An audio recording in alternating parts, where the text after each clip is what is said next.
es necesario saber identificar un infarto, pero la situación clínica del paciente es, en este estado crítico, es prevalente para que cualquier persona pueda identificar ese síndrome coronario. Quiero que sepan que cuando nosotros hablamos de cardiopatía isquémica, nos volvemos locos. ¿Por qué? Porque dicen síndromes coronarios agudos y síndromes coronarios crónicos. Entonces ya de entrada dices, no, ¿cuáles son los... ¿sí me escuchan bien? Sí, Bueno, maestra, bueno. se escucha Ah, perfecto.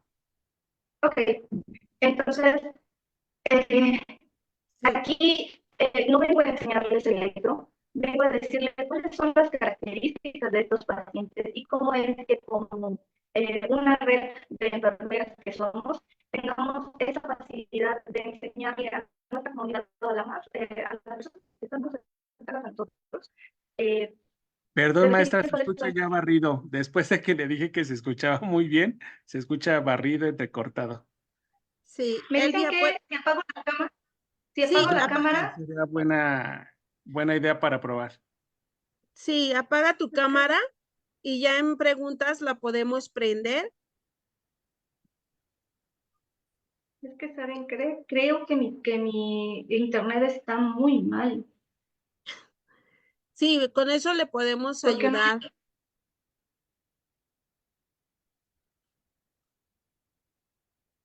porque se bloqueó y ahora no me quiere dejar de compartir.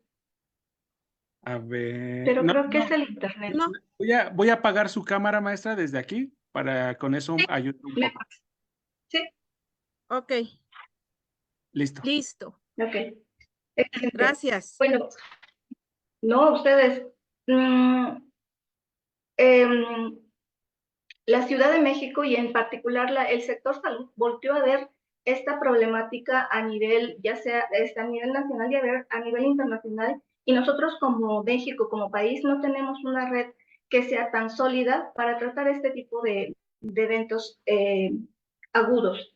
Entonces, hay ciertas características ahorita que les voy a mostrar que el Instituto Nacional de Cardiología cuenta con el ICAT, y el ICAT no es más que una red de comunicación en donde se identifica, se confirma que efectivamente es un código de infarto, se activa la red y la T, que dice ICAT 3, se refiere al tratamiento, al traslado y al retorno de ese paciente para que vuelva a su vida normal, ¿sí? Nosotros trabajamos en el Instituto Nacional de Cardiología y les puedo decir que tenemos todo lo necesario y en menos de 30 minutos podemos atender un evento de estas características, un evento agudizado. Sin embargo, ¿no? El tráfico de la ciudad a veces no nos permite llegar al Instituto Nacional de Cardiología y entonces se creó la red para que todos los hospitales que pertenecen a salubridad estuvieran conectados. En el 2015 se hizo toda esta red social, sin embargo, 4 años después llega la pandemia y apenas estamos recuperando nuevamente esta red, pero hay características que son importantes y es un sistema único para activar un infarto agudo al miocardio y de comunicación en red, donde están todos los hospitales anexados, ¿sí? Se crearon ambulancias equipadas, hay protocolos sectoriales y estandarizados. Se tuvo que capacitar a todo el personal de salud para la identificación y atención de un infarto agudo, y el cardiólogo o intensivista siempre va a ser el líder de esta red, ¿sí? Y efectivamente no hemos cumplido con el último, que es una característica, que son las campañas informativas a la población. Eh, es, yo creo, un punto importante que no hemos logrado hasta este momento, pero creo que este tipo eh, de, de, de sociedades nos ayudan a brindar esta parte que es tan importante en la difusión de este problema de salud que hoy prevalece en nuestra población. Entonces, El infarto agudo del miocardio es un proceso de atención de enfermería que es esencial para la aplicación de los cuidados y que hoy por hoy la cardiología intervencionista requiere de profesionales del cuidado especializado y capacitados en este área que deben de dar respuesta a las necesidades de esta necesidad en la salud y que debe de ser 100% en un marco de calidad y de seguridad para el paciente. Entonces, el objetivo es que el profesional del cuidado identifique las prioridades de competencia de un síndrome isquémico agudo coronario. Y como ya habíamos dicho, los síndromes coronarios se dividen en agudos y crónicos. ¿Sí? Entonces, el infarto al miocardio es una patología que se caracteriza por la muerte de una porción del músculo cardíaco que se produce cuando se obstruye completamente una arteria coronaria y que no se recibe oxígeno suficiente para contraer el músculo cardíaco. Entonces, para que el corazón funcione correctamente, la sangre debe circular a través de las arterias coronarias. Sin embargo, estas arterias pueden estrecharse por dificultad en la circulación. La estrechez de las arterias coronarias es un proceso lento, provocando en las arterias por la formación de colágeno y acumulación de lípidos o grasas y coágulos, es que sucede esta obstrucción. Y pues al ocluirse la arteria coronaria, se interrumpe el suministro de sangre a las fibras del miocardio, al músculo cardíaco y a su vez de oxígeno, que es básicamente lo que va a dejar de recibir la sangre de las fibras del miocardio y pues mueren de forma irreversible y de este modo se produce el infarto agudo al miocardio. Y a pesar de que la recuperación de un infarto llegue a ser satisfactorio, se debe prever la aparición de otras complicaciones cardiovasculares. Y hoy por hoy, la complicación más preocupante en un infarto agudo al miocardio es la insuficiencia cardíaca que queda residual en los pacientes que sufren de este síndrome. Bueno, las arterias coronarias son las que van a llevar toda la sangre para que el miocardio sea nutrido y es el músculo del corazón que se va a encargar de bombear la sangre mediante las contracciones y la frecuencia cardíaca. Y puede propiciarse por tabaco, drogas, hipertensión, colesterol y pacientes diabéticos, que también es una complicación de la diabetes, que por cierto ocupa el segundo lugar en modo de mortalidad según el INEGI.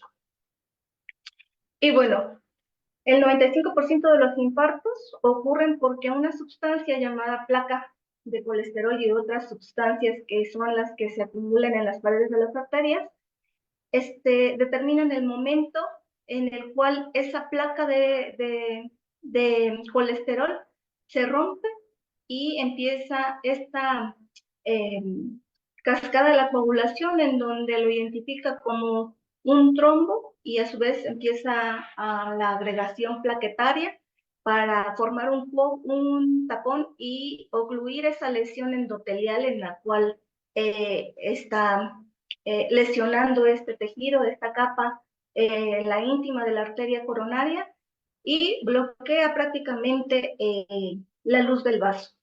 Entonces, se empieza a identificar como una oclusión mecánica del lumen de la arteria coronaria. Un infarto agudo del miocardio ocurre cuando alguna de las arterias coronarias que irrigan el músculo cardíaco se obstruye y detiene el flujo sanguíneo de forma que no llegue el oxígeno ni nutrientes y el músculo se ve afectado y puede morir. ¿Sí? Entonces, si nosotros entramos a la aplicación o buscamos en el internet IAM en la Ciudad de México, nos va a dirigir automáticamente a lo que ya les mencionaba, ICAT-3, que es la red en este momento de comunicación para todos los hospitales en donde la fibrinolisis es uno de los tratamientos prioritarios siempre y cuando los pacientes cumplan con las condiciones clínicas para poder ser trombolizados con medicamentos que van a hacer la lisis de este coágulo y que lo están obstruyendo mecánicamente. Sin embargo, cabe mencionar que el desabasto de medicamentos de estas características también es un problema a nivel nacional. Todos creeríamos que tenemos la disponibilidad de estos medicamentos y que están a la mano, pero no siempre es así. Entonces, en este caso, se comunican a través de esta red de comunicación y se empiezan a derivar a los pacientes a los hospitales en donde sean más cercanos y puedan ser trombolizados. Ese es de inicio. Si se tienen hospitales en donde los cuales hay salas de hemodinámica y puede hacerse ese intervencionismo percutario y ya sea a través de aspiración mecánica, que nosotros tenemos un sistema que hay diferentes marcas en las cuales se hace la tromboaspiración de este trombo que está cogiendo la arteria, puede ser otro, o una intervención, una colocación del stent, que cuando la carga de coágulo no sea demasiada en esa arteria, puede llegar a ser viable. Pero la mayoría de los casos es la Maestra, se tromboaspiración. está escuchando muy entrecortado. ¿Me escuchan bien ahí? Mejoró, pero ¿Me escuchan ahí bien? ahí está perfecto. Muchas gracias. De ahí que es importante la capacitación de todo el personal que se intercomunica en este tipo de programas para que se lleven a cabo exitosamente la trombólisis de este tipo de eventos. ¿Sí? Entonces, quiero que vean esta tabla, ¿no? Porque nos representa a nosotros la velocidad de reacción. Y vean cómo en los primeros minutos, ¿no? En que se detecta, se enciende cuando la persona comienza con estos síntomas.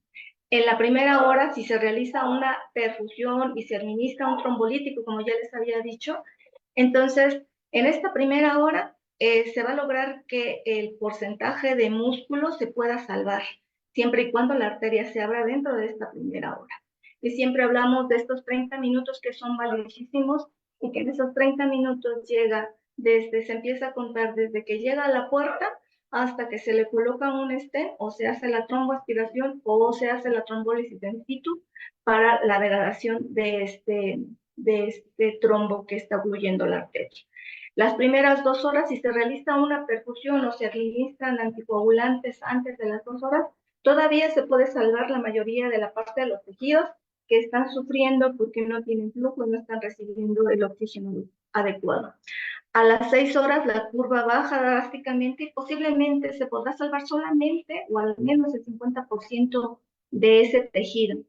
Y si hablamos de las 12 horas, este tejido cardíaco ya no es recuperable, por ello es fundamental identificar los síntomas y llevar a la persona a un centro hospitalario donde pueden realizarse cualquiera de estos procedimientos lo antes posible, ya sea a través de una trombólisis o de un intervencionismo primario, ¿sí? Y bueno, los síndromes coronarios agudos tienen particularidades que todos debemos aprender a reconocer. Y ese dolor que se irradia hacia los brazos, hacia los hombros, el cuello, los dientes, esa sensación en la mandíbula, en el área abdominal o en la espalda es característico. O sea, a veces no comienza súbitamente, ¿no? Es paulatino y sobre todo en estos pacientes que son crónicos, ¿no? En donde el dolor precordial los limita para pequeños esfuerzos, ellos simplemente van al baño y comienzan con este dolor. Y se va agudizando hasta que esa placa de ateroma ocluye la luz del vaso. El dolor precordial opresivo, que es severo, es intenso, es sordo y es decir, que no se puede señalar como con el dedo y que pareciera que es en todo el tórax y que puede sentirse un gran peso en el pecho. De ahí que cuando el interrogatorio que se le hace a los pacientes es opresivo, ¿no? ¿Qué tipo de dolor es el que tiene? ¿Sí? La sensación de indigestión, la ansiedad, puede tocar pacientes que les dé tos, la dificultad para respirar, las palpitaciones, esta sudoración intensa y en algunos casos náuseas y vómitos. En algunas personas esta sensación inminente de muerte y bueno, aquí en esta representación el color morado representa el daño o la necrosis del tejido cardíaco. Es muy importante identificar la sintomatología de un paciente que está infartándose y para eso tenemos otras herramientas que nos van a ayudar a identificar a estos pacientes que están sufriendo un infarto agudo al miocardio. Van a descartar pacientes que tienen este dolor opresivo a nivel del estómago, pero que la sensación de indigestión también se puede deber a otras características. Por eso es que es toda una serie y un conjunto de sintomatologías que van a identificar este síndrome.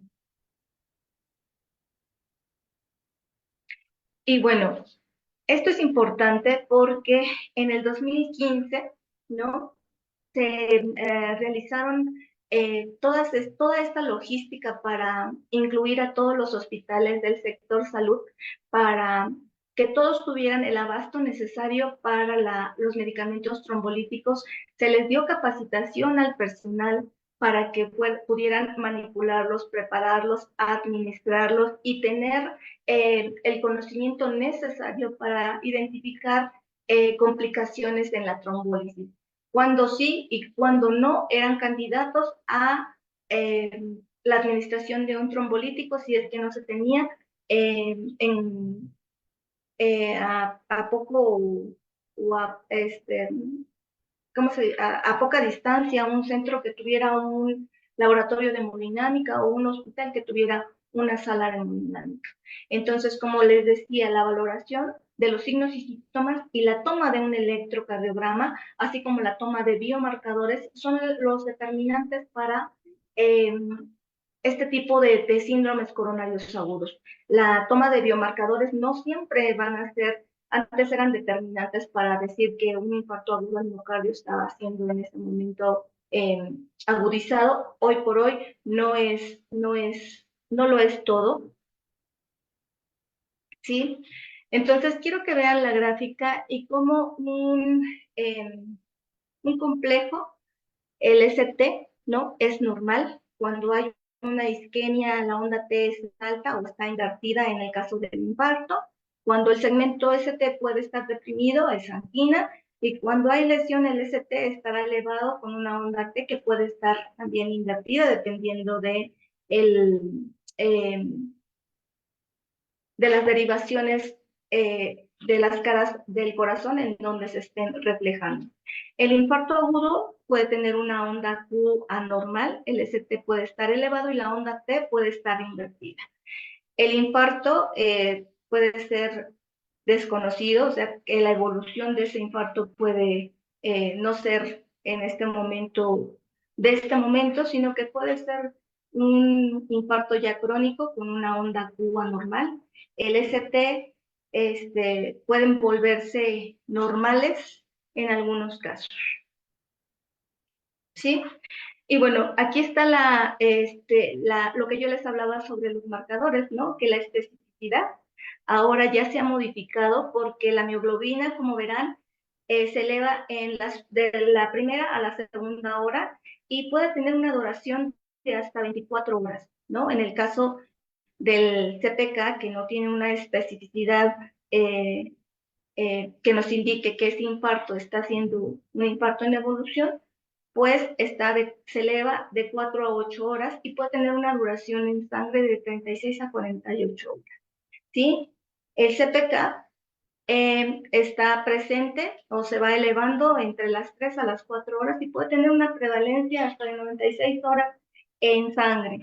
¿Sí? Y las troponinas T, que pueden estar hasta una duración hasta de 14 días en sangre y puede tener, la elevación puede comenzar a partir de las 2 a las 4 horas. Y la troponina 1, que puede estar, elevarse de 2 a 4 horas y puede estar en el organismo hasta 10 días después. Entonces, los biomarcadores hoy por hoy no son determinantes para decir que es un infarto que está en evolución, ¿sí? Entonces, la presentación clínica y la manifestación clínica de los ICAS es este dolor opresivo, que puede ser de comienzo precipitante dependiendo de la actividad que se esté haciendo, y por eso de ahí el interrogatorio cuando los médicos dicen, ¿qué estaba haciendo usted cuando empezó con el dolor?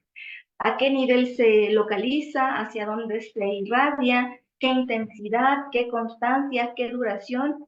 ¿Y cuáles son los factores modificadores, los factores que lo producen y los síntomas acompañantes? El dolor torácico, la disnea, que es característica en los pacientes que están sufriendo un infarto agudo del miocardio.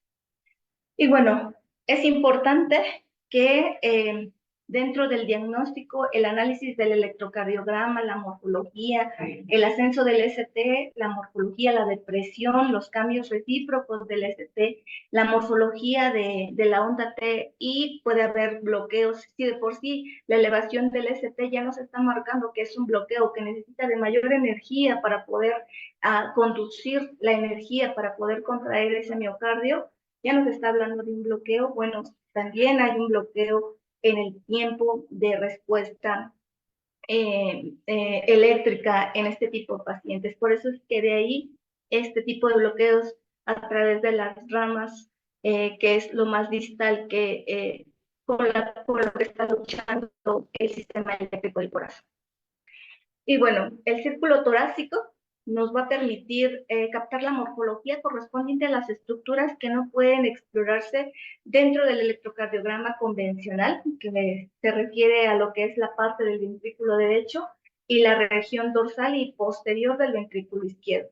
Las indicaciones que para tomar un círculo torácico son que el infarto agudo al miocardio sea en la región inferior, sí, afectación de las paredes posteriores de ambos ventrículos para la localización de la zona preexcitada en el síndrome de White-Parkinson-White, que es para hacer la diferencia entre un infarto agudo al miocardio y la extensión de la zona dañada de ese infarto posterior inferior, o sea, de la cara diafragmática.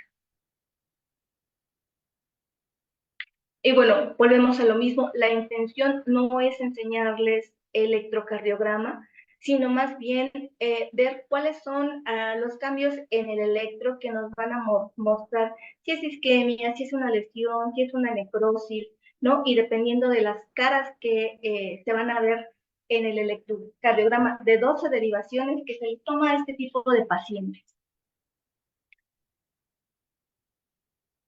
Y bueno, el patrón electrocardiográfico de isquemia siempre van a ser estas ondas T anómalas que indican isquemia miocárdica y que se debe, como les decía, es un bloqueo, se debe a un retraso o un cambio en la dirección de la repolarización del miocardio.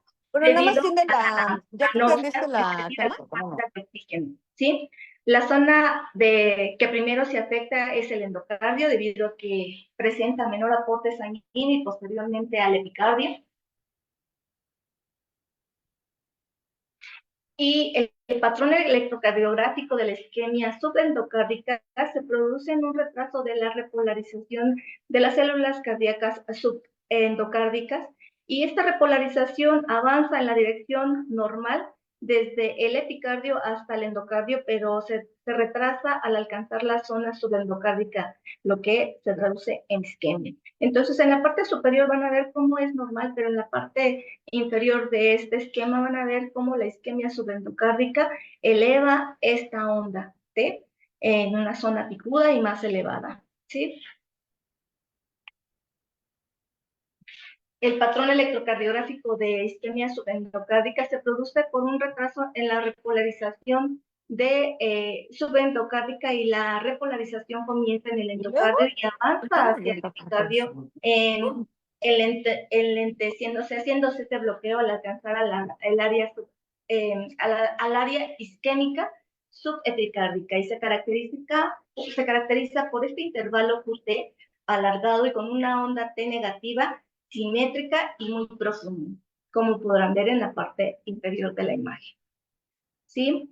Entonces, quiero que sepan que la génesis de estas alteraciones en el ST, en la zona lesionada, se produce una alteración de la membrana celular, por lo cual es incapaz de mantener este equilibrio iónico adecuado entre ambos lados de la misma, lo que condiciona una despolarización diastólica con disminución del potencial de reposo transmembrana y por consiguiente la formación de un potencial de acción transmembrana de la mala calidad que hay en esta salida y entrada de iones.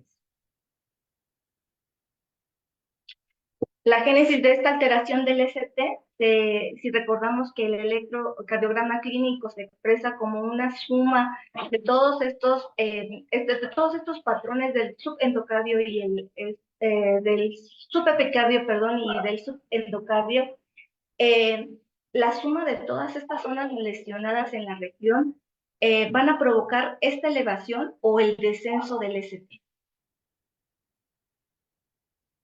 Y recordemos que para las fases de la sístole y la diástole en la perfusión de las arterias coronarias, es sumamente importante esta fase de la diástole, porque en diástole es cuando sucede toda la nutrición y la irrigación de las arterias coronarias.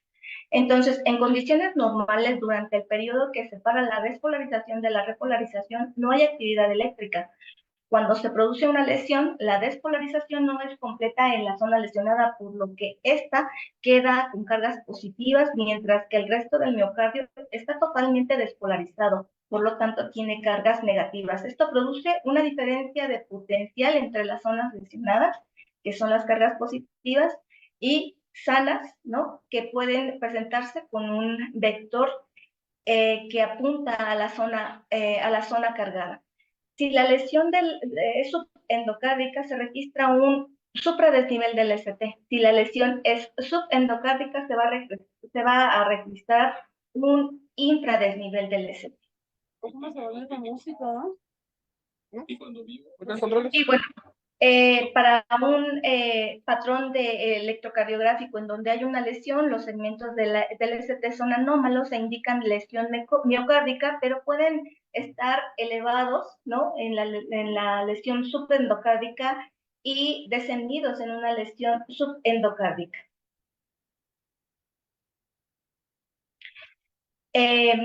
El descenso del ST también va a indicar lesión subendocárdica y se va a caracterizar porque el segmento ST va a estar disminuido más o menos 1 milímetro en amplitud por debajo de la línea isoeléctrica o medido por 0.4 segundos, y en los cuadros pequeños después del punto G y el complejo QRS.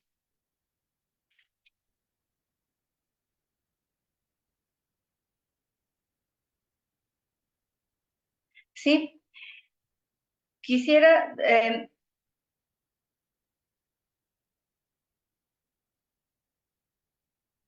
mostrarles esta gráfica en donde para nosotros como profesionales de enfermería es importante saber la localización del infarto agudo al miocardio por la identificación del electrocardiograma de 12 derivaciones.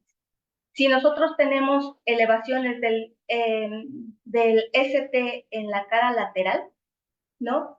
Se van a ver en D1. Si es inferior, tendrá que ser en D2, D3 y ABF. Si es lateral, será ABL. Si es anterior, serán B1, B2 y D3. Y si es lateral, B5 y B6. ¿Sí? Entonces, para nosotros, este diagrama de colores es como muy dinámico, muy didáctico, perdón, para identificar de qué zona y qué arteria es la que está siendo infectada. Una vez que nosotros logramos el análisis de este electrocardiograma, pues entonces tenemos la habilidad y Maestra, la se está competencia escuchando cortado, perdón. Que... poder ser, para poder actuar dentro de una sala de hemodinámica con las mejores, con No la se escucha mejor, bien. ¿sí? ¿Me escucha? Se escucha cortado, maestra. Nuevamente, Ahí se escucha perfecto. ¿sí? Sí. ¿Sí? Nos vamos desarrollando habilidades y competencias dependiendo del origen del infarto agudo al miocardio para poder hacer mucho más eficientes y eficaces dentro de una sala de hemodinámica. Es decir, si yo sé que es un inferior y me está marcando un supradesnivel en D2, D3 y ABF, sé que la arteria coronaria dañada que pues, probablemente va a ser la coronaria derecha. Entonces, si es un anterior, en donde veo una elevación de D1, D2 y D3, me está hablando de una descendente anterior. Entonces, estas habilidades y competencias se van desarrollando a través de la experiencia, del conocimiento, para poder ser más eficaces y en la sala hemodinámica, de ahí el tiempo de estos 30 minutos en la atención del paciente, pero es a lo que este tipo de redes de comunicación se enfrentaron en los inicios y hoy por hoy creo que hay más personal capacitado en los centros que cuentan con una sala de hemodinámica. ¿Sí? El tratamiento deben seguirse los siguientes lineamientos, que es la hospitalización del paciente, tener al paciente en reposo, porque evidentemente el esfuerzo, ya sea de pequeños, de medianos esfuerzos, va a hacer que el dolor prevalezca y inmediatamente que llega un paciente, tener una vía de acceso permeable. Quiero que sepan que el tratamiento va a ser en la actualidad va enfocado, uno, a la administración de ASA, ¿no? Que es la aspirina, y va de 360 miligramos de inicio cuando los pacientes llegan a los centros en donde van a recibir atención inmediata y que se cuenta con una sala de hemodinámica, ¿no? 360. Y hay protocolos que hoy por hoy han determinado que la administración de estatinas en dosis altas pueden contener la placa de ateroma, es decir, las estatinas van a hacer que la placa de ateroma no se desprenda en su totalidad y pueda ser estabilizada. No, los demás tratamientos que son la heparina de bajo peso molecular o la administración de heparina no fraccionada son también de los tratamientos que actualmente se utilizan dentro de las salas de la unidad coronaria o las salas de urgencias. Más aparte, todos los demás vasodilatadores que van a hacer que los pacientes recuperen recuperen una presión normal o, en su caso, disminuye el dolor con el apoyo de nitratos como la nitroglicerina. ¿Sí?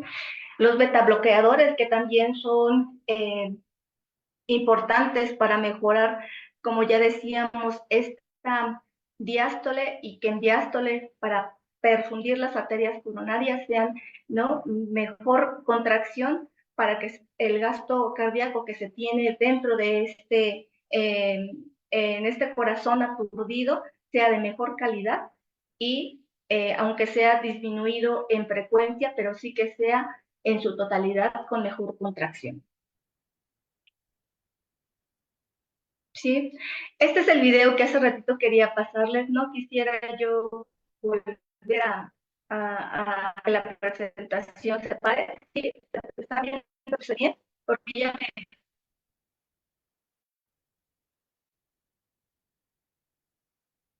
escucha.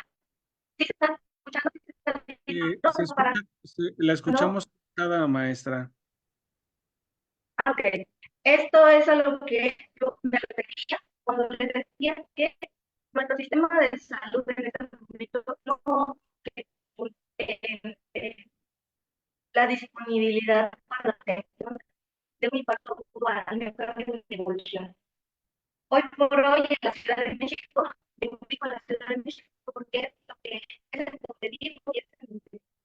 nuevo y el tráfico de esta ciudad representa para nosotros un gran problema.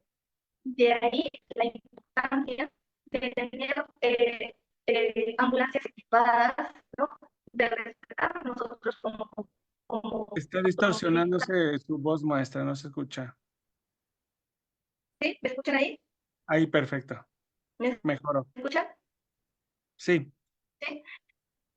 Nosotros como ciudadanos y como automovilistas tenemos que tener la conciencia necesaria de que cuando vamos a una ambulancia, darles el paso y no tener esta parte de que no te mueves, no te das a la orilla. Creo que esta parte cívica también representa, no nos tendrían que decir que a las rodillas, tendría que ser, no, te puede ir tu familia ahí y que nosotros no sabemos qué representa, porque la ambulancia está previsto a la seguramente es una urgencia. Entonces, como tal, Se escucha muy cortado. ¿sí? ¿Me escuchan ahí?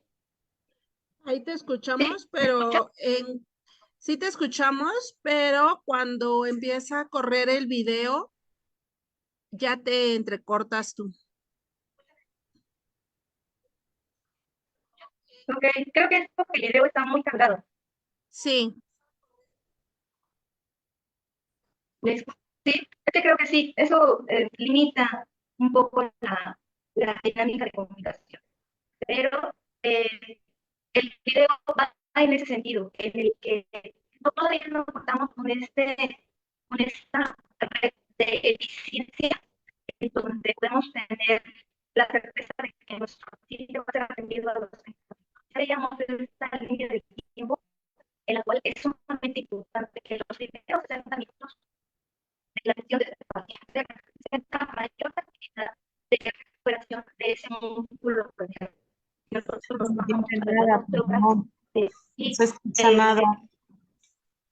es un infarto que no ha sido repercutido. La verdad es que la viabilidad de ese miocardio se va a ver muy afectada.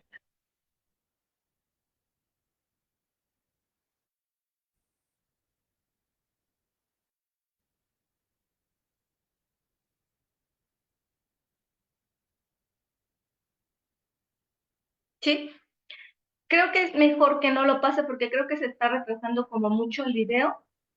Quiero que sepan que básicamente la intención del video era la representación gráfica en donde este infarto es tratado inmediatamente. Desde que se comunica la persona que está con él acompañando al paciente que se está infartando hasta que llega, se hace el diagnóstico a través del teléfono, llega el apoyo, se traslada al paciente, se realiza la angioplastía, se abre esa arteria y se recupera el miocardio y el paciente regresa a su vida normal. Eso, ¿qué más quisiéramos nosotros que esto fuera una realidad para nosotros en México? Pero hoy por hoy tendremos que trabajar muchísimo para que este tipo de pacientes sean atendidos adecuadamente. Yo puedo decirles que en el Instituto Nacional de Cardiología llegan helicópteros, ¿no? De pacientes que vienen de los estados y que son atendidos inmediatamente bajo un protocolo en donde en el helipuerto va el camillero, va el médico, va la enfermera a hacer la recepción de ese paciente con infarto. A través de ambulancias en donde la comunicación es efectiva y hoy quiero decirles que estamos en una época de bonanza para el tratamiento de infarto agudo al miocardio, en donde los pacientes no pagan un solo peso, que cuentan con gratuidad en este tipo de eventos y están clasificados en dos diferentes grupos. Los pacientes que tienen elevación del segmento ST y pacientes que sin elevación del ST, pero pacientes que son sin elevación del ST, pero que son pacientes de alto riesgo. Estos pacientes reciben la gratuidad y son trasladados desde todos los institutos, los hospitales que están allegados a esta red de comunicación. A través de un chat, los médicos se comunican con el departamento, que ahorita es antes INSABI, ahora ya será IMSS Bienestar, en donde el reporte de los médicos viene un paciente de Valbuena, necesitamos ver si el paciente no tiene derecho a audiencia, y inmediatamente ese paciente se identifica si va a ser trasladado, si no va a ser trasladado. Tenemos aquí una situación en la cual los pacientes que cuentan con INSO-ISSSTE hay que derivarlos a sus clínicas o los hospitales a los cuales queden más cercanos. ¿Por qué? Porque si no, esto se volvería un cuello de botella si todos los pacientes fueran dirigidos hacia una zona. Entonces es importante determinar que cuando un paciente es derechohabiente, lo que se hace es el traslado al hospital más cercano, pues porque hay que darle prioridad a los pacientes que no tienen derechohabiencia. ¿Sí? Y bueno, este es un claro ejemplo. Yo les hablaba, ¿no?, de la derivación de 1, de 2, de 3 y ABF, en donde el infarto está siendo en la cara anterior. Y quiero que vean, espero que no se trabe el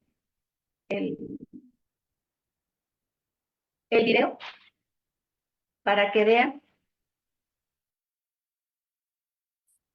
cómo es la lesión, ese estrechamiento que la arteria coronaria derecha tiene, ¿no? Es que es una enfermedad difusa, si ven, no es una arteria que tenga el endotelio o el lumen cerealizo, sino se ve como si fuera un choricito ahí, porque la enfermedad es difusa en toda esa zona, en toda la arteria.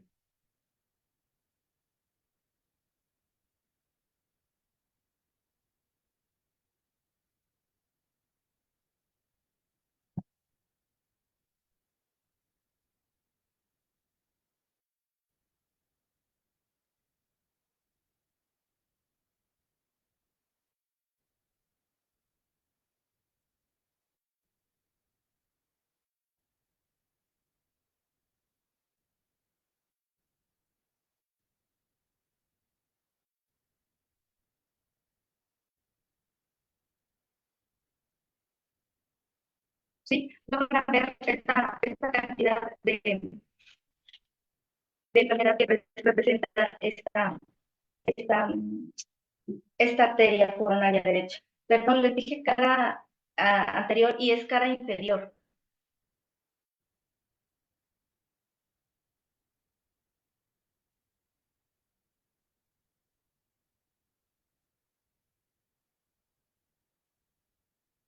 ¿Sí? El cateterismo cardíaco, de eso es la competencia del cateterismo cardíaco, identificar la región, ver la arteria y tratar de abrir esa arteria en el mínimo, en el tiempo mínimo para que esa arteria sea rescatada. Maestro, se escucha muy cortado.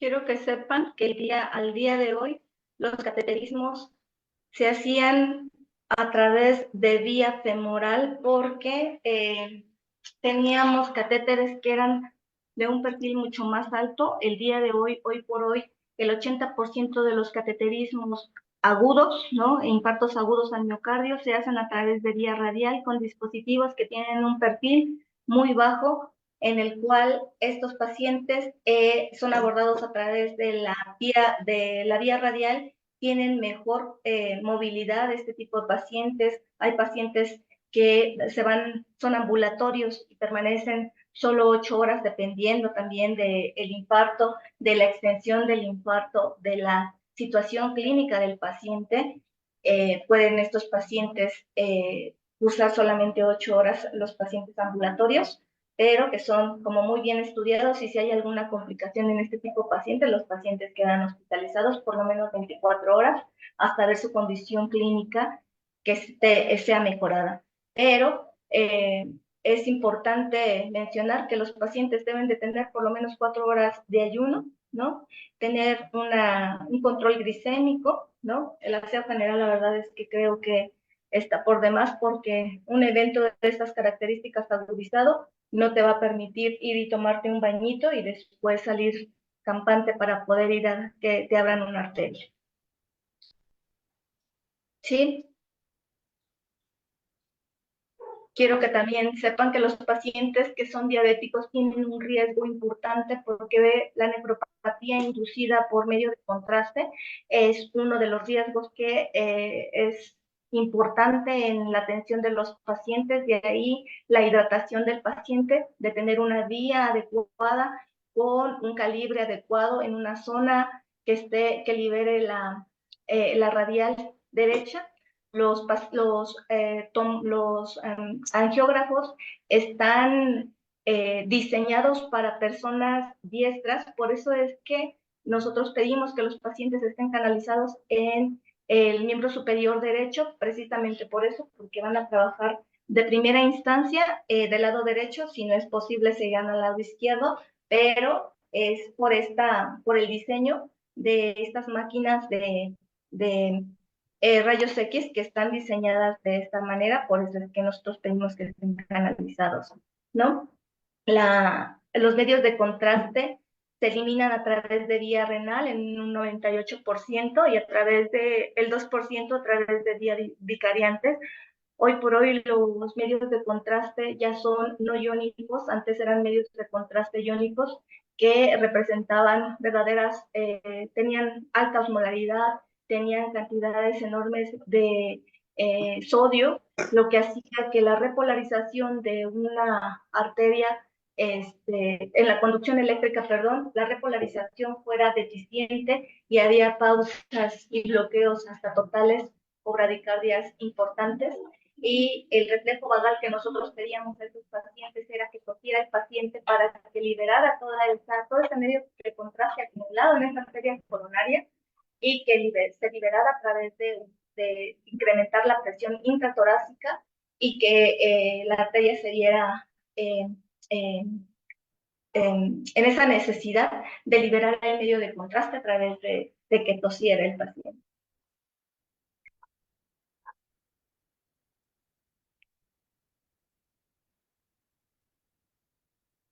Y bueno, las diapositivas que estoy pasando son para pacientes más bien que son electivos y no en un evento agudo. Pero sí es importante que como profesionales de la enfermería, en los diagnósticos de enfermería presentes en este tipo de pacientes es disminuir la ansiedad y que se ven reflejadas por la exposición de un medio desconocido, ¿no? Tanto clínico como social, porque para ellos la pérdida de salud, y creo que para cualquier ser humano la pérdida de la salud representa la pérdida de la autonomía, ¿no? El saber si ese dolor inminente que se está sintiendo por ese dolor opresivo no me va a llevar a la muerte, ¿no? Y dejar en desventaja a mi entorno familiar. Entonces, de ahí que estos pacientes llegan ansiosos porque no saben su pronóstico de vida.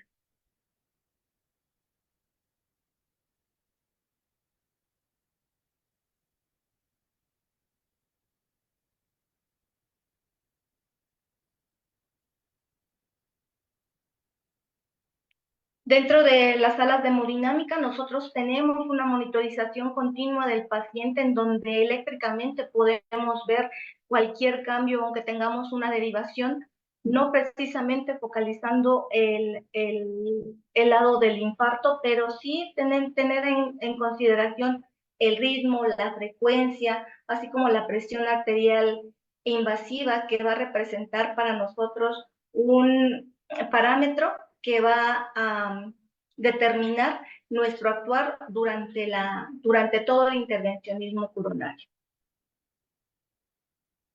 ¿Sí? Vamos a detectar tempranamente todos estos tipos de arritmias, ya sean bradicardias o taquicardias que ponen al gasto cardíaco en situación de una complicación. Además, tenemos esta gran ventaja de ver la presión arterial en tiempo real y que cualquier alteración que nosotros vemos a través de la presión arterial nos va a manifestar, lo primero es que visualmente lo veremos y siempre recurrimos al paciente para decirle si está bien. Cuando la presión arterial se amortigua y dices algo está pasando, tengo que ir a ver al paciente, preguntarle su estado de conciencia, ver si está estuporoso, si está en sudoración, si incrementó el dolor. Todo esto lo vemos en tiempo real y la verdad es que es fascinante ver cuando una arteria se abre, que paradójicamente para abrir una arteria hay que cerrarla a través de un balón por la liberación de un stent, ya que un stent siempre va a venir montado en un balón, y hacemos una oclusión total de la arteria.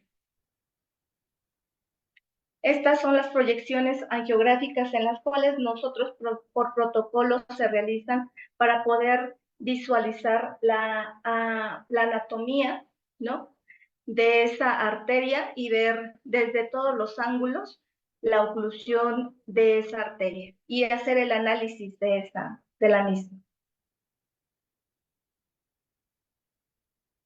Creo que este video mostrará cómo es que se observa o se hace la expansión de una arteria para poder colocar un stent. Ustedes ven aquí es un stent, y para poder hacer recuperar el lumen interno de este vaso. Es muy representativa, es un modelo de silicón, pero que básicamente es el principio de la angioplastia.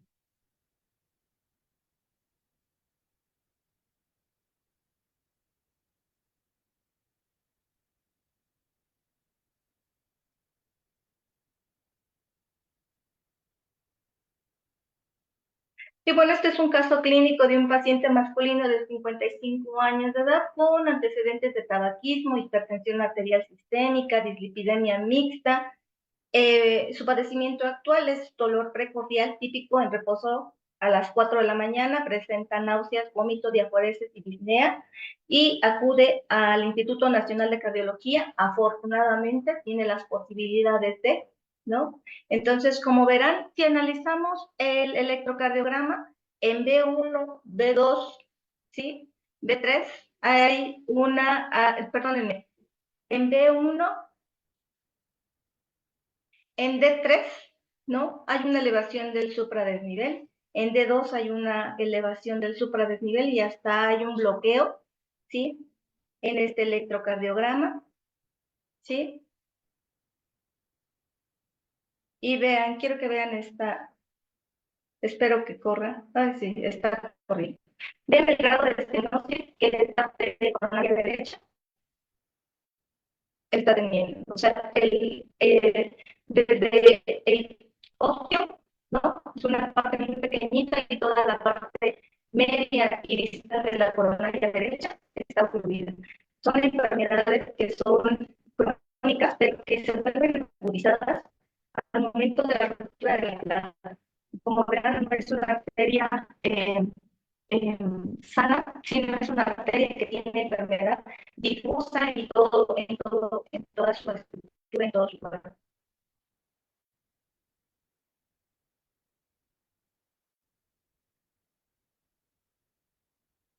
Este es el CAT-3, ¿no?, en donde nosotros pretendemos que este paciente se vaya a su vida normal y retome su vida cotidiana, pero sí quisiera hacer una reflexión en este tipo de pacientes en donde el apego al tratamiento y la prevención primaria de los pacientes no es la idónea. Hoy por hoy la medicina preventiva no cumple las expectativas de la cardiopatía isquémica, y creo que es momento de empezar con nuestro entorno, porque al final del día nosotros somos profesionales de la salud y tendríamos que tener o voltear a ver a nuestra familia, a nuestros vecinos, y allegarnos de este tipo de situaciones y nosotros mismos, ¿no? Personas que vamos a entrar a la premenopausia, ¿no?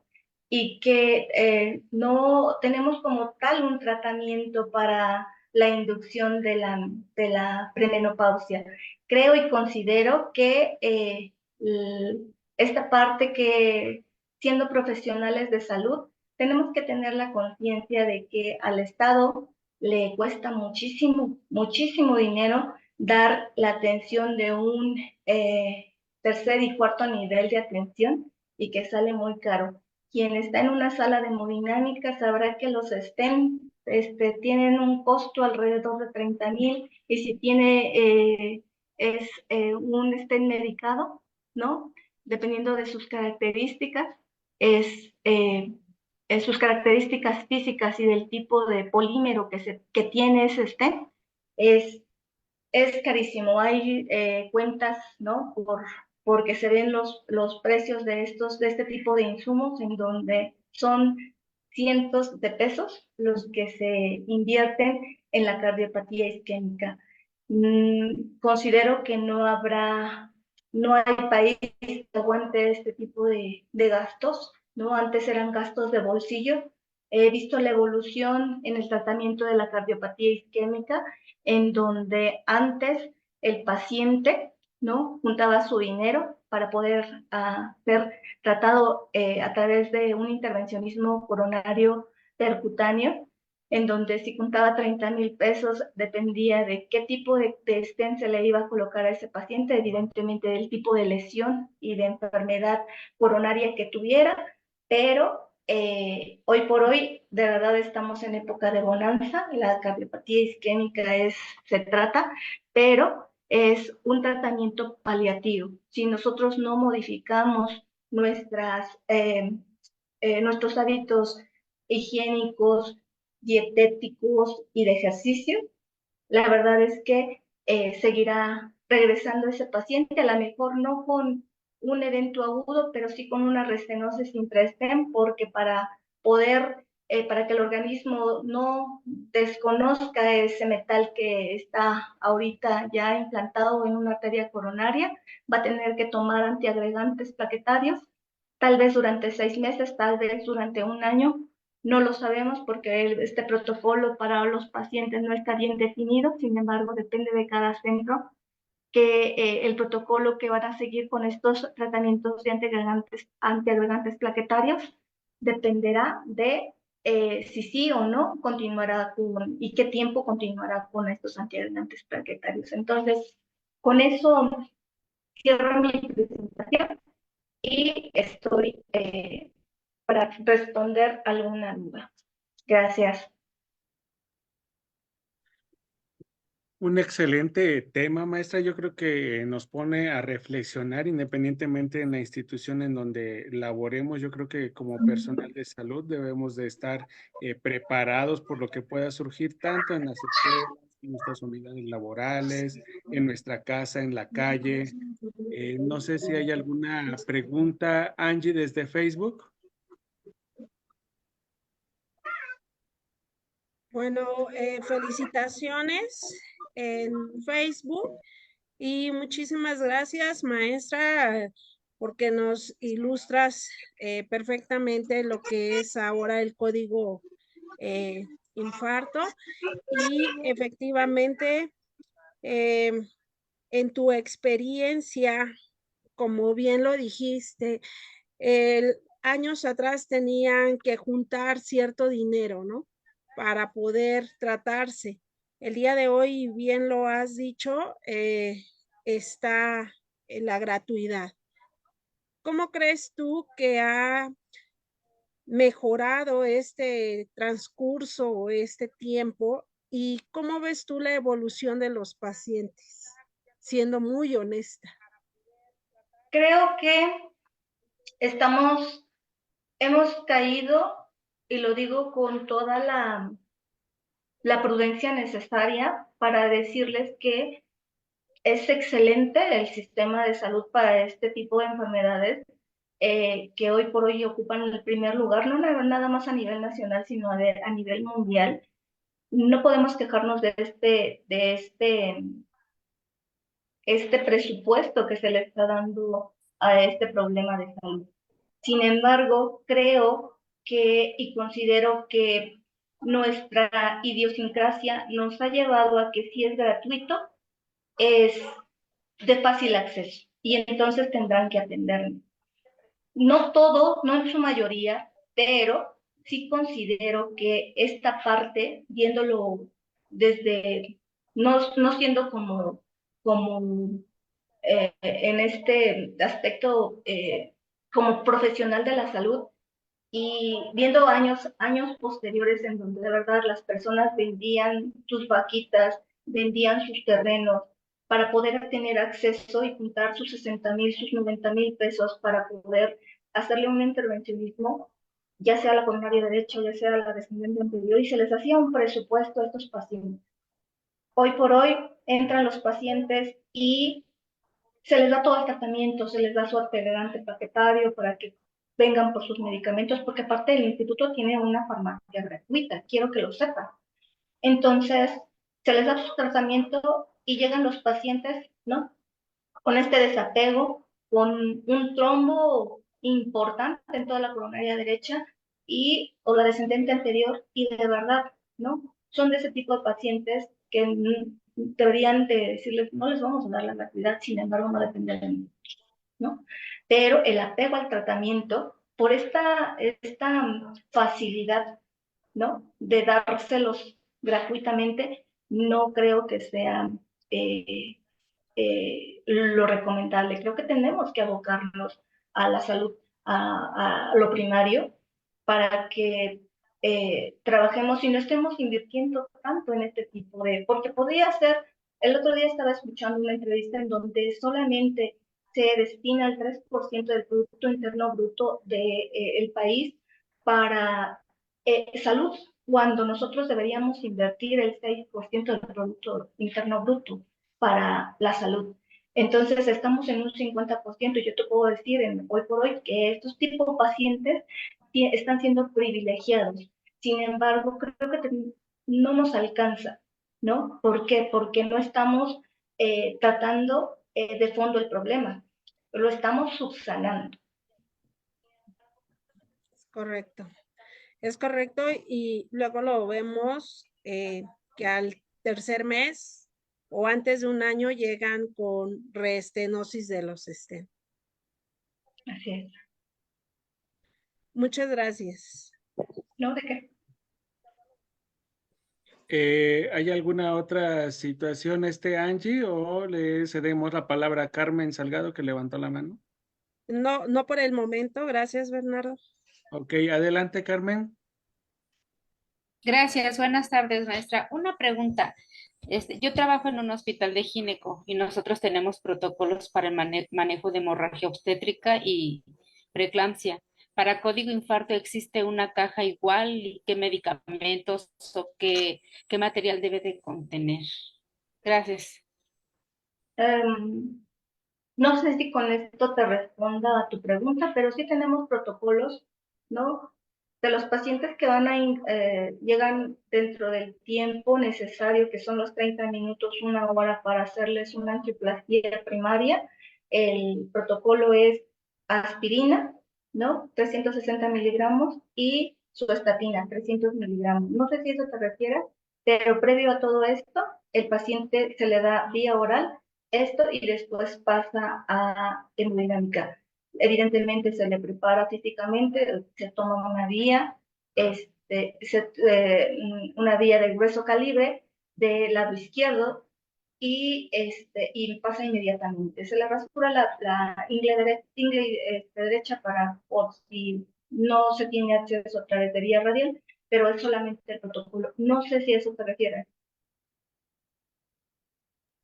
Más o menos, o sea, porque mencionó los medicamentos que debemos de aplicar, pero iba enfocado a que nosotros tenemos una caja y haga de cuenta, nosotros tenemos hemorragia obstétrica y jalamos la caja rosa o llevamos la caja rosa, una preeclampsia, eclampsia, caja roja, y en código infarto, no sé si ya está establecido. No. Ok, se hace la valoración de ese paciente, si cumple con las condiciones clínicas para que sea trombolizado, ¿no? Nosotros afortunadamente tenemos una sala de hemodinámica, entonces si ese paciente ya es referenciado, ese paciente no viene a trombólisis, ese paciente viene a angioplastia primaria, pero los trombolíticos se tienen en la unidad de urgencias y si ese paciente se decide que se le va a trombolizar,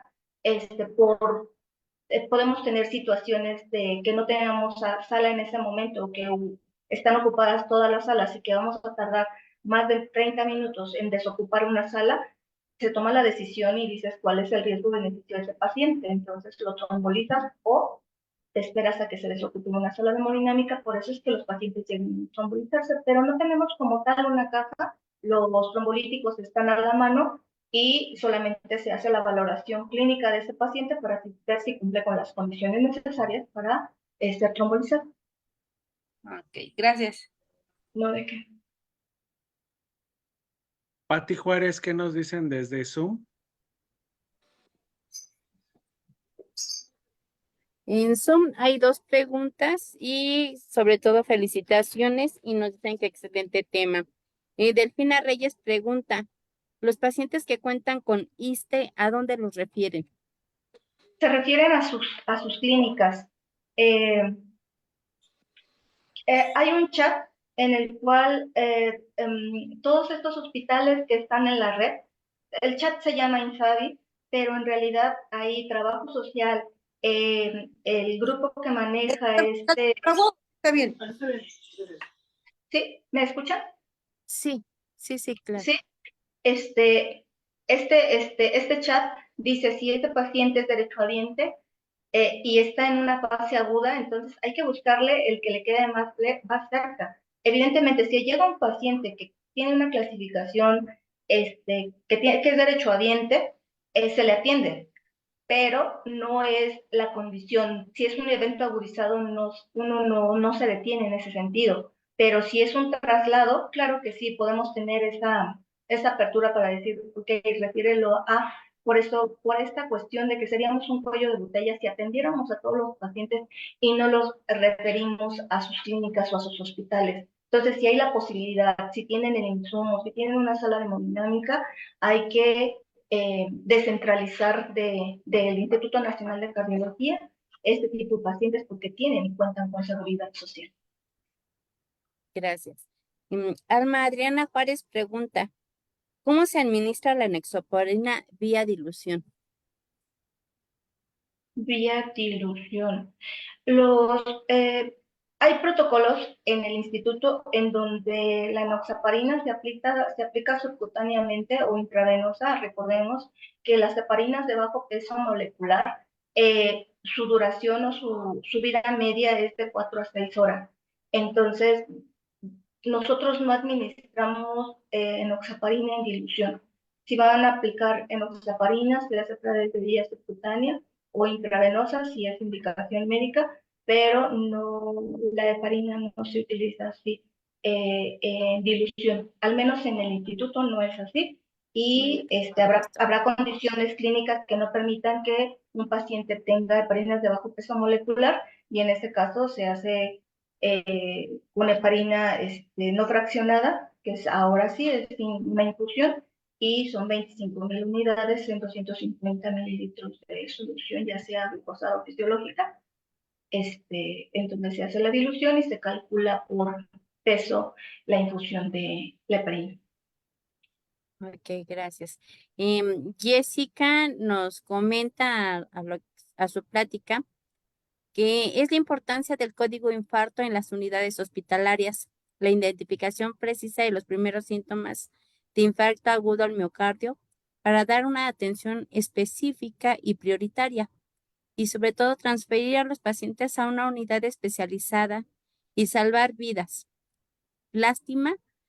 Es una lástima que no todos los hospitales cuentan con salas de hemodinámica.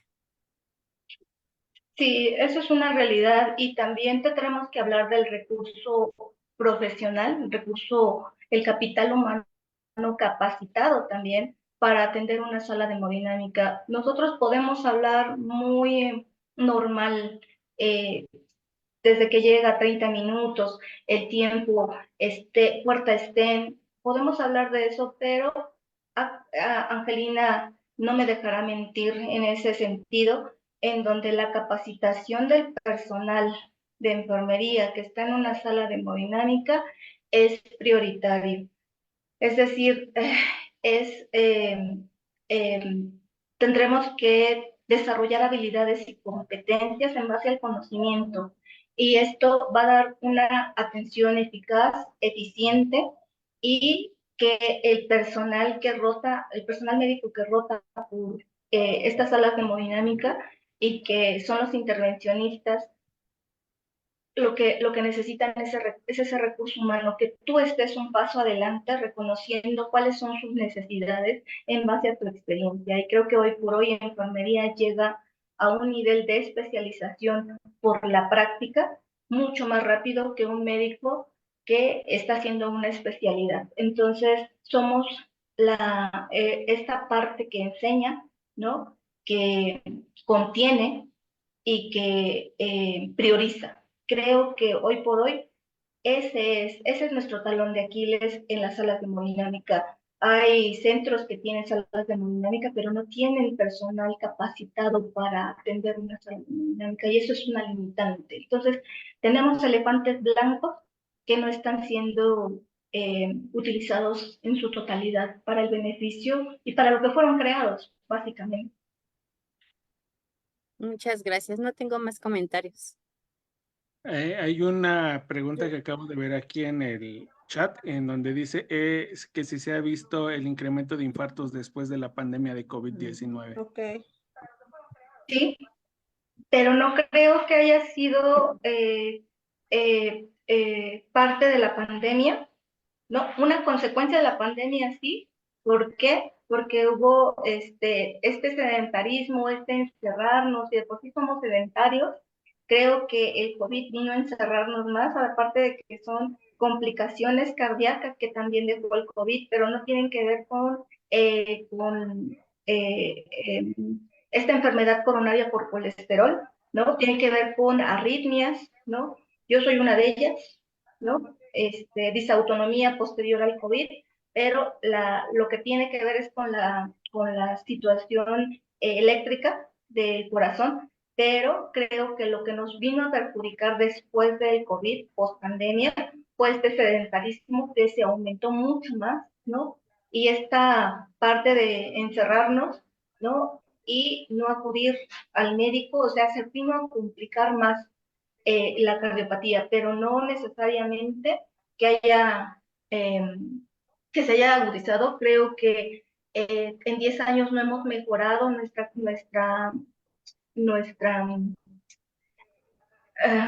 ¿cómo decirlo? Nuestra tasa, ¿no? de enfermedad coronaria. No lo hemos mejorado, definitivamente, ¿no? No nos hemos aplicado en la prevención.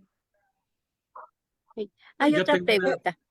Perdón, Ah, hay otra pregunta también en el chat y menciona, Janet Milán, mencione que ¿qué medicamentos recomendaría usted para crear una caja de infarto en un hospital de gineco? El código Morse es algo que es Se escucha muy cortado. específico. ¿Ahí me escuchan? Es que sí, creo que como que se va la señal. Ahí se escucha un poco Ahí. mejor. ¿Ahí me escuchan? Sí. Ya volvió como la señal, es que creo que hasta la imagen se va No, ya se como volvió ahí. recortando. ¿Me escuchan? Ahí. Sí. Bueno, ¿me escuchan? Sí la escuchamos, pero un poco cortado. Un poco cortado, es que sí, hasta la imagen pues, como que se le entendeció. El código master, ¿no? En este tipo de pacientes eh, es tratado como una emergencia. Quiero que sepan que es tratado como una emergencia. ¿Por qué? Porque si son los primeros días de un embarazo, del nacimiento del bebé, las condiciones para hacer una trombólisis en una paciente, creo que no son las condiciones necesarias. ¿Por qué? Porque el sangrado puede, si administramos un trombolítico, el sangrado obstétrico va a suceder. Entonces, yo no podría decir qué tener para este código. Lo desconozco, pero no quisiera decirles algo que no sea coherente ni en base a conocimiento. Esa pregunta creo que no podría yo contestarla. Yo tengo una duda. Me imagino que la pregunta va enfocada a qué medicamentos debe de tener, como aspirina, alteplasa, tenecteplasa, pero debido a que esos medicamentos trombolíticos tienen una técnica especial para administrarse, no sé si primero tendría que hacerse una valoración para ver, no, pues si es un paciente candidato solamente a trombolíticos o si necesita un intervencionismo de una angioplastía. Entonces, no sé si la pregunta tal vez va encaminada a eso, en que así como en la caja de hemorragia obstétrica debemos de tener solución Harman, ácido tranexámico, así como en la caja de preeclampsia, gluconato de calcio, sulfato de magnesio. Me imagino que si debería de haber o que si existe, la verdad es que yo sí llegué a leer que existe una caja, pero no encontré qué contiene, qué medicamentos, qué equipos debe de tener. No sé si a eso va encaminada la pregunta o ustedes y creo que eso va más como desde primera intención, la verdad es que desconozco, debido a que ya para la resolución en un hospital de tercer nivel como el Instituto, como el 20 de noviembre, como Cardiología de siglo XXI, pues ahí pues ya tienen todos los medicamentos y los insumos en teoría, ¿no? Y espero así sea, pero en un hospital a lo mejor con un centro de salud, un hospital general o algo así, ¿qué es lo que se debería de tener a la mano? Me imagino que se refiere a eso de trombolíticos. O no sé, ustedes, Angie, maestra Elvia. Es que lo que pasa es que cuando se inició todo esto, el manejo de los trombolíticos, no había personal capacitado. Es más, ¿no?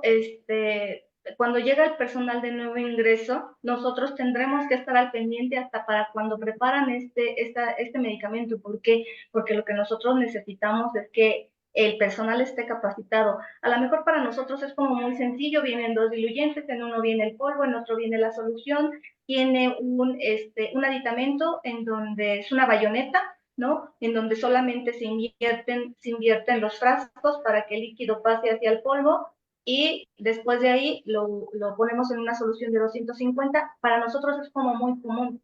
Sin embargo, ¿no? El aforarlo y sacar los 50 mililitros para dejar una solución de 250 con este trombolítico, para nosotros a lo mejor es como muy fácil porque lo manejamos por ser un hospital de especialización, pero de alta especialidad, pero creo que yo no recomendaría este tipo de medicamentos, ¿no? Porque hasta nos ha pasado, ¿no? Angie no me dejará mentir, en donde las dosis no las desconoce el médico, si la enfermera no está capacitada, iniciémoselo, vamos a ver, o sea, creo que hay centros de salud que tienen esa limitante en conocimiento, y que, bueno, dicen, es que aquí dice que la dosis, ¿no? Pero el análisis clínico del paciente cumple con las condiciones para poderle dar un trombolítico, sobre todo si no tuvo un evento vascular cerebral de menos de 6 meses, si no tuvo una cirugía reciente. O sea, hay un cuestionario que se realiza para hacerle para aplicar este medicamento. O sea, no es tan fácil como administrar un diurético, una aspirina. Creo que sí tendremos que tener consideraciones porque no depende de nosotros como enfermería. Podemos opinar en relación a qué podemos tener, pero en base a conocimiento. Angie, no sé qué opines. Sí, efectivamente, en cuestión de, en este momento que se hacen las preguntas, por ejemplo, hospitales de gineco segundo nivel, ¿qué es lo que nos ha ocurrido? Que pacientes que llegan y que se detecta que tienen el infarto, efectivamente, como lo dijo la maestra Elvia, se da aspirina, se da clopi, se carga, que es así la respuesta que dan hacia estos pacientes, y se difieren a una institución de tercer nivel que cuente con todo el tratamiento para abrir esa arteria. Entonces, lo que sucede, por ejemplo, que a González, el Hospital de la Villa, han venido de diferentes hospitales y se refieren ahí al instituto o a donde se tenga que llevar al paciente. Entonces, yo creo que es como algo muy específico y si ponemos este tipo de medicamentos, pues yo creo que si no tenemos la habilidad, la competencia, el conocimiento, pues en lugar de ayudarlo, los vamos a perjudicar porque podemos llevarlo hasta un evento cerebrovascular. Entonces, eso es peligroso también. Yo creo que esto es en cuestión de lo que es la dirección de cada institución y bueno, obvio, nosotros tenemos también pacientes que son de gineco, primero pasan, por ejemplo, a perinato y perinato trae todo su equipo, se hace cesáreas, por ejemplo, en cardiología y se atiende al paciente cardiópata, pero como un equipo multidisciplinario. Y yo creo que así también en código infarto se carga al paciente con aspirina, con clopidogrel o antiagregante plaquetario mejor, y en esos momentos se traslada a una unidad de tercer nivel. Antes de dar la palabra a Almadriana, que levantó la mano, me gustaría saber, ¿y qué ocupan de analgesia? ¿Qué analgésicos son los más recomendados para ese tipo de dolor tan severo? Porque en las Morfina es lo que se le da al paciente. Ok. Antes también, maestra Elvia, tenemos el video, está para que se pueda dar a conocer el video. Está Heriberto, porque sí está muy pesado ese video. Si quieres que lo pasemos o lo podemos dejar posteriormente para que lo vean. Pues yo creo que si como lo ustedes tienes, que sería digan. bueno proyectarlo y ya después regresamos con Almadriana para ver que levantó la mano y que nos aporte. Ok. Porque se estuvo mencionando muchas en ocasiones en el transcurso y desafortunadamente por cuestiones técnicas no se puso a proyectar, pero si lo tienes, creo que sería una buena oportunidad de verlo. Sí, dale por favor para compartir Te voy a pantalla a Heriberto. Ay, ¿dónde está? Heriberto, manifiéstate. Déjalo busco. Ah, ya lo vi. Aquí estoy. Hola, Heriberto, buenas Ok, tardes. gracias. Hola, Por buenas Llamo a tu favor. anfitrión para que puedas compartir tu Heriberto, pantalla. muchísimas gracias. No hay por qué, aquí lo tengo. Es que está muy pesado y es complicado, pero y aquí está.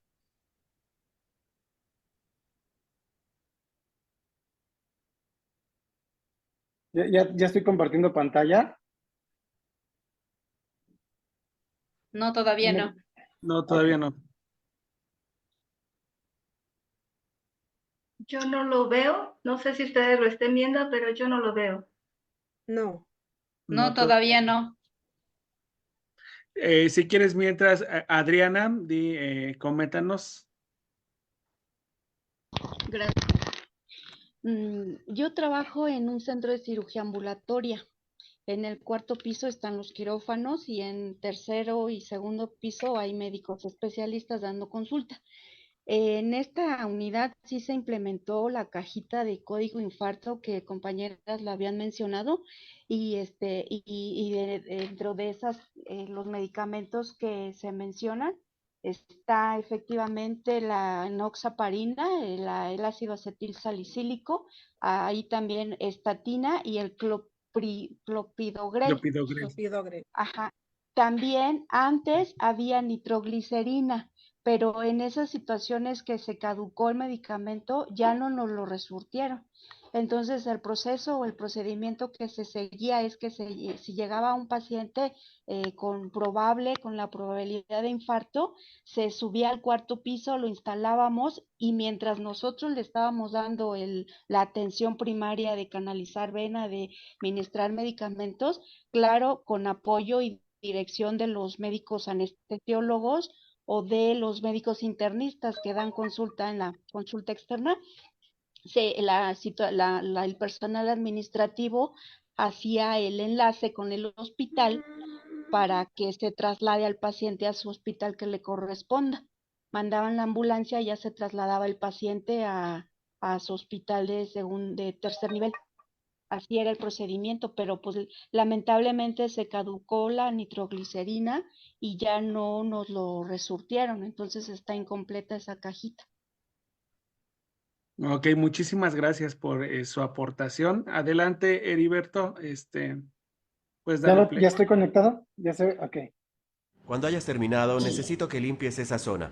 Va a llegar mucho material promocional y tenemos que colocarlo en algún sitio. Perfecto. Ah, ¿Estás bien, Jack? sí, estoy bien. Creo que es esa enfermedad que está rondando. Bien. El síndrome coronario agudo, o SCA, puede ocurrir súbitamente en hombres y mujeres tras años de formación de placas y arteriosclerosis coronaria asintomática. La formación de placas en las arterias coronarias puede causar síndromes graves con diversos grados de obstrucción de la arteria coronaria, como el síndrome coronario agudo sin elevación del segmento ST o SCA-SEST, o el infarto de miocardio con elevación del ST o IME-ST. Por lo general, el IMST es más grave y aparece tras la ruptura de una placa o una erosión, que provoca la formación de un trombo en forma aguda que obstruye completa o parcialmente una arteria coronaria. Estos síndromes pueden manifestarse como paro cardíaco súbito y producir la muerte. Se estima que la mitad de muertes por estos síndromes se producen fuera del hospital, por lo que el reconocimiento temprano y la respuesta rápida son esenciales. Los pacientes con SCA tienen mejor evolución en comunidades con programas de educación, con acceso público a la desfibrilación y sistemas de atención del IMST. Vea cómo los servicios de emergencias médicas y el personal hospitalario aplican la cadena de supervivencia del IMST como sistema de atención que reconoce y trata rápidamente las causas del SCA. ¿Qué ocurre? Creo que es un ataque cardíaco. Llamaré al número de emergencias. Trae el DEA y el kit de primeros auxilios. Sistema de emergencias, ¿cuál es su emergencia? Creo que mi jefe está sufriendo un ataque cardíaco. ¿Su dirección es Avenida Comercio 459? Sí. ¿Dónde está el paciente? Aquí mismo. Se mareó y lo sentamos en el suelo del pasillo. Le duele el pecho y el brazo izquierdo. ¿Está despierto? ¿Puede hablar con él? Sí, está despierto y habla. Voy a mandar personal paramédico hacia allá. Siga hablando conmigo. No cuelgue. Tengo que hacerle más preguntas. Bien. En el primer paso del algoritmo de SCA, el paciente, testigos presenciales y el personal médico reconocen los signos de alarma de isquemia cardíaca. Todos recibimos entrenamiento básico en primeros auxilios y RCP hace 6 meses. Y cuando escuché que Jack decía que le dolía el pecho y el brazo izquierdo, recordé que esos síntomas pueden ser graves. El sistema usa protocolos de prioridad de envío que ayudan a identificar el problema y a determinar el tipo de respuesta. Por lo que se describía correspondía al protocolo del SCA que requiere una respuesta de alta prioridad del SEM. Mientras llega el SEM, los despachadores pueden pedir al paciente que mastique de 160 a 325 miligramos de aspirina sin recubrimiento entérico, según los protocolos médicos aprobados y solo si el paciente no es alérgico a la aspirina o no ha sufrido sangrado gastrointestinal. Los paramédicos van en camino. No cuelgue hasta que lleguen. ¿Tiene un kit de primeros auxilios? Sí, y también un DEA. Bien. ¿El paciente sigue consciente? Sí. Bien, entonces no necesitan usar el DEA por ahora. Pregúntele si es alérgico a la aspirina o ha sufrido hemorragia en el estómago. Jack, ¿eres alérgico a la aspirina? No. ¿Has sufrido hemorragia reciente en el estómago? No, creo que no. No a ambas preguntas. Si hay aspirinas en el kit de primeros auxilios, pídale que mastique de 2 a 4 aspirinas infantiles o una de adultos mientras llegan los paramédicos. Así llegamos al siguiente paso del algoritmo del SCA: evaluación, cuidado y preparación del hospital. ¿Qué pasó? Lleva 10 minutos con dolor de pecho y el despachador de emergencias dijo que masticara una aspirina para adultos. Señor, ¿cómo se siente? No muy bien. El pecho. Es como si alguien me oprimiera. Bien, vamos a ayudarlo a calmar ese dolor. Realizaré un ECG de 12 derivaciones. Toma la presión arterial y monitoriza la oximetría. Cuando llegamos a la escena, el reloj no se detiene. Debo examinarlo. Pero si no necesita reanimación inmediata, la prioridad es realizar un ECG de 12 derivaciones, tratar los síntomas e iniciar el transporte cuanto antes. El tiempo apremia. Cuanto más tardemos en llegar al hospital, peor será la evolución del paciente. De hecho, la mitad de las muertes por SCA ocurren antes de llegar al hospital. Sigo el algoritmo de SCA para que esto no ocurra. Administre oxígeno suplementario si la saturación de oxígeno del paciente es inferior al 90%. Y aspirina si no ha tomado ya y no hay contraindicaciones. Es vital que los profesionales de la salud extrahospitalarios realicen un ECG de 12 derivaciones. Parece un IMST. El ECG temprano ayuda a clasificar a los pacientes con SCA en 2 grupos antes de llegar al hospital en función de la desviación del segmento ST. Es recomendable llevar a los pacientes con elevación del segmento ST a un hospital que realice ICP primaria. El ECG inicial acelera el diagnóstico del paciente y reduce el tiempo para reperfusión. Reconocer la elevación del segmento ST en un ECG de 12 derivaciones requiere práctica y entrenamiento, porque los umbrales varían según la edad y el sexo del paciente. Si se sospecha un IMST, el SEM debe avisar al hospital o transmitir el ECG para su interpretación. Él tenía síntomas persistentes de isquemia y administramos una dosis de nitroglicerina cada 3 a 5 minutos con un total de 2 dosis. 3 es el máximo. Entre cada dosis controlamos la presión arterial. Antes de administrar nitratos, compruebe si hay contraindicaciones como bradicardia grave, taquicardia o hipotensión. Confirme también que el paciente no haya tomado inhibidores de la fosfodiesterasa para la disfunción eréctil entre las últimas 24 a 48 horas. Los pacientes con IMST de pared inferior en el ECG de 12 derivaciones pueden tener compromiso del ventrículo derecho. Confírmelo con un ECG de 12 derivaciones del lado derecho. En el infarto del ventrículo derecho están contraindicados los nitratos en todas sus formas. Clínicamente se puede sospechar en pacientes con hipotensión, pulmones limpios e ingurgitación yugular. Si se administra nitroglicerina pero no se alivia el dolor, los profesionales de la salud pueden dar analgésicos como morfina mientras monitorizan la frecuencia respiratoria y la presión arterial. En pacientes con angina inestable, use la morfina con precaución. Centro médico, aquí rescate 1. Tenemos un hombre de 46 años con alerta de IMST, dolor de pecho desde hace media hora. Signos vitales PA 104/78 con frecuencia cardíaca de 96 y oximetría de pulso del 95%. Se administró 325 miligramos de aspirina y 2 dosis de nitroglicerina en aerosol, pero el dolor continúa. El ECG de 12 derivaciones muestra elevación del segmento ST de 3 a 4 milímetros en las derivaciones V1 a V4. Llegaremos en unos 10 minutos. Rescate 1. Recibimos el ECG de 12 derivaciones y el informe inicial. Activaremos el sistema de alerta cardíaca y contactaremos al cardiólogo y equipo de cateterismo cardíaco. Tener esa información por adelantado ayuda a acelerar el tratamiento y a tener el laboratorio de cateterismo listo para cuando llega el paciente al servicio de urgencias hospitalario. La American Heart Association recomienda que el personal del SEM con IMST al centro más cercano que realice reperfusión sin retrasos. Hola, soy el Dr. Taylor. Vamos a cuidar de usted. Desde que hablamos, el dolor bajó de 10 a 2. En cuanto al resto, está estable. Asignémosle una cama.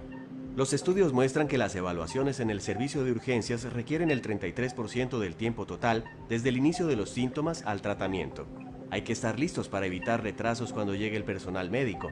Tras ver el ECG de 12 derivaciones que enviaron, activé el equipo de ICP y avisé al cardiólogo. Cuando el paciente llega al servicio de urgencias, vamos al siguiente paso del algoritmo de SCA. Los objetivos de reperfusión para pacientes con IMST incluyen ICP en los primeros 120 minutos de contacto médico o fibrinolisis en los 30 minutos de llegar al servicio de urgencias. El tratamiento depende del paciente y del centro. En los primeros 10 minutos tras la llegada, se realiza en el servicio de urgencias hospitalario una evaluación inmediata del paciente que incluye los signos vitales, una breve historia clínica dirigida, lista de comprobación para uso de fibrinolíticos y análisis de sangre. Si el ECG temprano no muestra signos de elevación del segmento ST, repita el ECG en el servicio de urgencias hospitalario y realice una radiografía de tórax en los primeros 30 minutos tras la llegada. Tome el panel para IMST. Activé al equipo y lo llevaré al laboratorio de cateterismo en cuanto el equipo esté listo. El tratamiento adyuvante incluye la heparina no fraccionada o de bajo peso molecular, bivalirudina, inhibidores de P2 y 12, nitroglicerina IV, beta bloqueantes e inhibidores de la glicoproteína 2B3A. Hola, soy el Dr. Taylor. ¿Cómo está? ¿Ha sufrido un ataque cardíaco? Me temo que sí, pero los signos vitales están mejorando y le hemos trasladado al laboratorio de cateterismo para explorar el corazón y las arterias y tratarle. El Dr. Abrams es un gran cardiólogo. Le ayudará en los siguientes pasos. Se queda en buenas manos, ¿bien? Gracias. El paciente presentaba una elevación del segmento ST de 3 a 4 milímetros en las derivaciones V1 al V4, lo que indica que la arteria DA está obstruida. Mi primer objetivo es abrir la arteria de inmediato con ICP y restaurar el flujo sanguíneo normal. El último eslabón de la cadena de supervivencia del IMST es el tratamiento. La estrategia de reperfusión para pacientes con IMST es ICP, cuando los pacientes tienen un periodo de 120 minutos desde el primer contacto médico o 90 desde la llegada al servicio de urgencias hasta el inflado del balón en el laboratorio de cateterismo. Hola, señor Brennan. Soy su cardiólogo, el Dr. Abrams. ¿Cómo se encuentra? No muy bien. Espero que mejore pronto. Quería decirle lo que ocurre. He revisado su ECG y parece que tiene una obstrucción en una de las arterias de su corazón. Ahora, para abrirla, realizaremos una ICP para restablecer el flujo sanguíneo al corazón. Básicamente introducimos un catéter en la arteria obstruida. Inflamos un balón para desobstruir la zona afectada y colocamos un stent para mantener la arteria abierta. Cuanto antes lo hagamos, menos será el daño que sufra el corazón. ¿De acuerdo? Bien. Comprendo.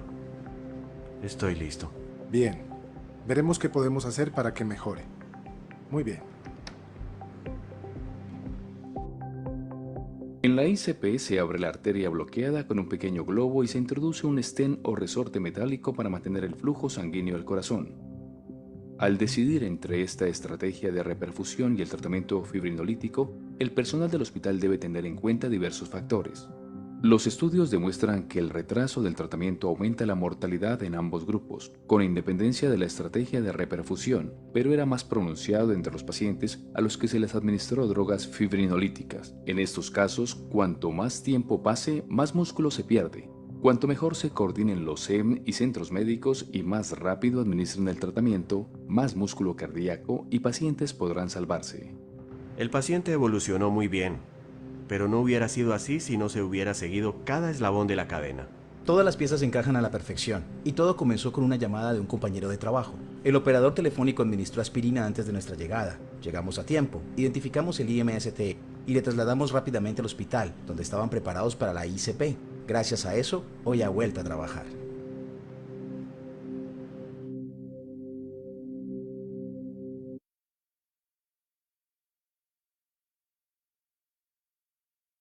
Pues ya con el video, maestra, yo creo que nos quedó más que claro qué es lo ideal, lo que debemos de tener dentro de nuestras unidades hospitalarias. Me imagino que es, sin lugar a dudas, el ácido acetilsalicílico. Lástima que pues en ocasiones ni eso tenemos en nuestras unidades laborales. Maestra Elvia. Que tengo, ya, que tenía bloqueado el micrófono. Sí, creo que sí, ¿no? Ahí tenemos, todo el mundo sabemos que tenemos deficiencias en medicamentos, ¿no? Que la dispensación de medicamentos son dependiendo de la especialidad, y creo que a veces los institutos son muy favorecidos, pero creo que es pacientes que atenden mucho. Se escucha cortado, maestra. No sé si pueda moverse tantito. ¿Ahí me escuchan bien? Ahí ¿Ahí me escuchan bien? Ahí, perfecto. Sí, creo que no, que el presupuesto se da en base a las necesidades de salud nacionales, y creo que somos privilegiados. Sin embargo, sí entiendo que todos, el sector salud tiene desabasto de medicamentos, y que más quisiéramos que todos tuviéramos lo necesario para poder realizar nuestro trabajo dignamente. Perfecto. Pues sí, maestra, la verdad es que nuestra realidad como sistema de salud, ya usted bien lo dijo, estamos por la mitad del Producto Interno Bruto que se debería de aplicar, pero pues siempre nosotros tratamos de dar lo mejor desde nuestras trincheras. Pues agradeciendo a Heriberto que nos haya compartido el video, le hacemos llegar, maestra, de manera virtual su constancia, se la vamos a hacer llegar a su correo electrónico y agradecer de parte del Colegio de Enfermeras Quirúrgicas de la Ciudad de México su participación con nosotros. Esperemos que no sea la última vez y que se nos dé otra oportunidad de contar con su presencia. No sé si alguien tiene algo más que sumar. No, muchas gracias por la invitación. Yo tengo No, un muchísimas gracias. comentario. Adelante, Este, Pati. y creo que es muy importante, además de otros dos, pero este es muy importante. Verónica Pimentel comenta, de manera particular, ¿qué se puede recomendar a un familiar lo que debe de hacer si el infarto se presenta en el domicilio o en el transporte? Bueno, es una muy buena pregunta, ¿no? Y creo que acudir, primero pedir una ambulancia, ¿no? A veces las ambulancias, volvemos a lo mismo, es tan complejo, tan compleja nuestra ciudad, ¿no? Que para que llegue la ambulancia a ese lugar va a ser muy difícil. Entonces, creo que la mejor manera es brindar atención a esa persona que en ese momento lo está requiriendo, porque seamos realistas, en un escenario de esas características, la verdad es que la empatía es muy poca, la empatía ciudadana es muy poca. Lo que podamos hacer y en lo que podamos apoyar a esa persona, creo que sería como muy idóneo, y creo que en el panel está Heriberto, que seguramente sería una de las personas que diría, yo lo llevo, o sea, creo que sí hay ese tipo de personas. Entonces, pero es muy difícil atender un infarto de esas, ¿no? En una vía externa, creo yo, pero la recomendación creo que en el sentido es acudir inmediatamente al centro más cercano, al hospital, al centro de salud, porque esa será la herramienta necesaria para hacer este programa, porque muchos hospitales están anexados, que es el ICAT. En el video no está lejos de nuestra realidad, el proyecto está bien pensado, es la identificación, es la confirmación, es la atención, es el tratamiento, es regresar al paciente a su vida cotidiana. No está descabellado el programa, sin embargo, creo que nos falta mucho más conocimiento, mucha más integración de todos los centros de salud para poder hacer una referencia rápida. Gracias, maestra.